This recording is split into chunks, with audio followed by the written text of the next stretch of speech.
ay rated SPG. Striktong patnubay at gabay ng magulang ang kailangan. Maaaring may masiselang tema, lengguwahe, karahasan, sexual, horror o droga na hindi angkop sa mga bata.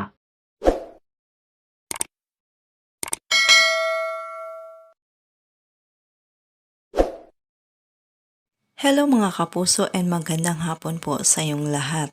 So ayun na nga, pinuntahan nga ni Jessie si Jenny sa kanilang bagong bahay at nagsorry ito. Nalaman tuloy ni Jenny na ginawa niya lang umano iyon para tulungan si Megan sa kanyang mga plano. Samantala, galit na galit si Nate kay Jessie dahil nakita niya itong may mga kasamang babae at sinabihan na kahit sino umano ang kanyang nilalandi, yung ginawa niya kay Megan at Jenny ay hindi umano ito mabuti. Nasuntok ni Nate si Jessie at nagkasuntukat nga silang dalawa. Samantala, tatanungin ni Megan si Miss Monica kung kailan niya umano i-announce na tanggal na itong si Jenny. Pero ayon kay Monica, hindi na umano kailangan pang i-announce ito. Dumating si Dara at tinanong si Monica, bakit umano hindi? Si Jenny naman ay mukhang pinaghihinaan ng loob.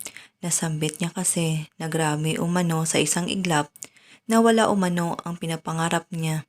Pero sinabihan siya ng kanyang nanay Menshi na hindi umano nawala, nagpapahinga lang umano siya. Pero ayon naman kay Jenny, hindi na umano siya makakabalik sa Astra M. Habang sila ay nag-uusap, dumating itong si Miss Bana. At sinabihan si Jenny na hindi niya umano kailangan ang Astra M para makabalik. Aabangan natin guys dahil tutulungan nga ni Miss Bana itong si Jenny para ipagpatuloy ang kanyang mga pangarap.